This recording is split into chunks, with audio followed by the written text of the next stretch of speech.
Somme des racines d'un polynôme.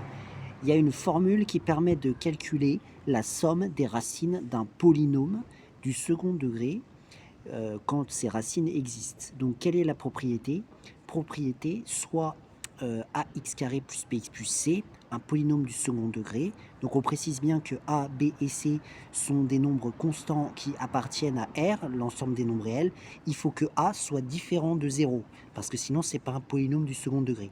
Et on appelle x1 et x2 ces deux racines avec un s, si elles existent. Voilà. Et que dit la propriété? Eh bien, quand on fait x1 plus x2, c'est égal à moins b sur a, avec a et b qui sont les coefficients de x carré pour a et de x pour b. Donc, c'est cette formule qu'il faut connaître. Ça permet, par exemple, quand on a une racine, ça permet de trouver la deuxième assez rapidement. Donc, comme on va faire la démonstration, donc on est bien d'accord que quand un polynôme admet deux racines, on a donc un polynôme ax carré plus bx plus c. Lorsqu'il admet deux racines, quand on veut les calculer, on fait moins b moins racine de delta sur 2a, donc avec a et b, les coefficients qui sont ici, et delta, ça s'appelle le discriminant, qui doit être positif ou égal à 0 pour qu'il y ait deux racines. Bon, il faut qu'il soit strictement positif. Égal à 0, c'est pour qu'il y ait une seule racine. Et delta est égal à b carré moins 4ac, mais ça c'est bon, c'est juste un nombre comme ça pour la démonstration, mais il faut bien sûr savoir le calculer de manière indépendante, quoi. Et donc ici, la deuxième racine, elle a pour formule presque pareil, sauf que ça nous donne moins b plus racine de delta sur 2a. Donc c'est comme ça qu'on calcule les deux racines des polynômes du second degré, déjà. Mais alors maintenant, on veut démontrer que la somme de ces deux racines est égale à moins b sur a. Je précise que ça fonctionne aussi lorsque delta est égal à 0. Dans ce cas-là, x1 est égal à x2. Donc, on additionne x1 plus x2 et on va voir si ça donne ça. Donc, du coup, ça va donner moins b plus racine de delta. Bon, là, j'ai mis x2 sur 2a.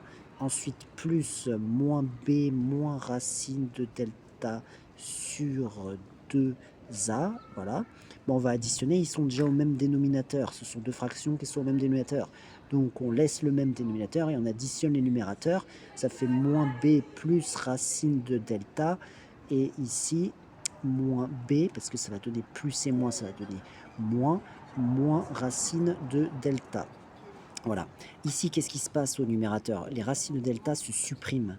Et il ne va plus rester que moins b, ça donne, on est tous d'accord que moins b, hein, c'est comme si on faisait moins 1, ça fait moins 2, donc moins b, ça fait moins 2b sur le dénominateur qui est 2a. Et donc, on voit qu'on peut simplifier 2 en haut et en bas qui est en facteur commun. Ça fera moins b sur a.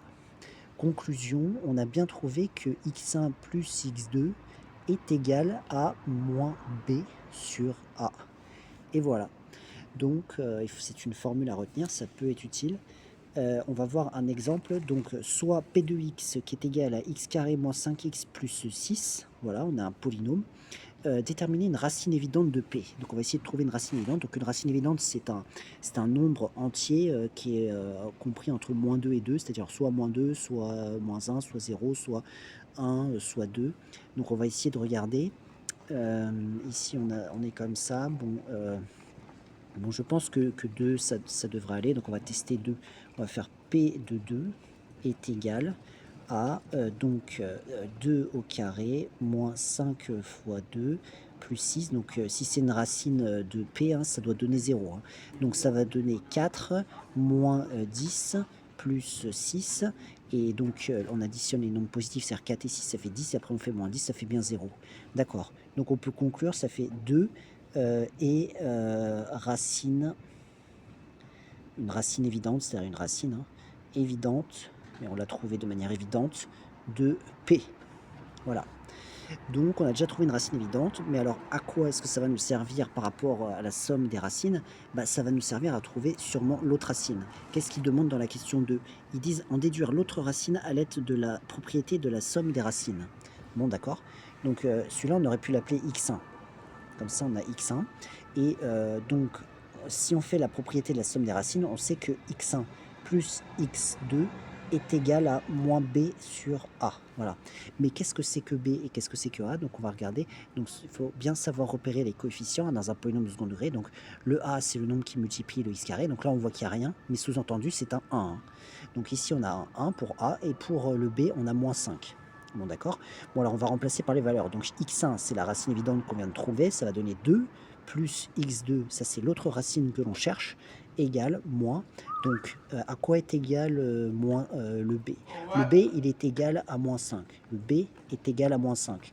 Donc, on va remplacer b par moins 5. Ça va donner moins 5 sur... Alors, attention, il y avait déjà un moins devant. Hein. Donc, moins 5 et sur le a qui est égal à 1. Donc, le 1, c'est ce qui multiplie le x carré qui est là. On va donc continuer cette équation. Ça donne 2 plus x2 égale... ce résultat donne 5.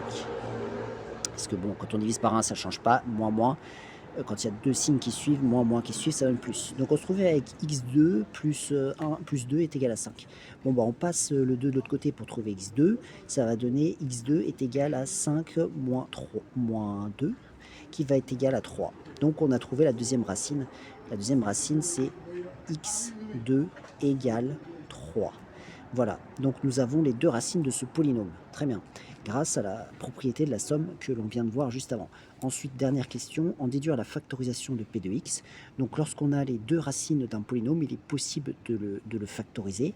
Et la formule qu'il faut connaître également, c'est p de x. Mais bon, là c'est un peu en dehors de cette question-là, mais c'est un élargissement. Ça nous donne a, facteur de x moins x1, facteur de x moins x2. Voilà.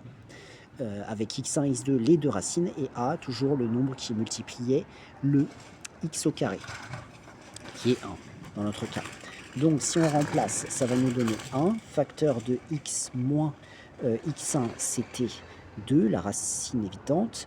Voilà, facteur de x moins x2, qui était l'autre racine, qui était 3. Ce qui va nous donner que p de x est égal à x moins 2 facteur de x moins 3. Parce que le 1, bon, quand on multiplie par 1, ça ne change rien. On ferme la parenthèse. Donc voilà comment utiliser la propriété de la somme des deux racines qui donne moins b sur a avec a et b les coefficients du polynôme du second degré.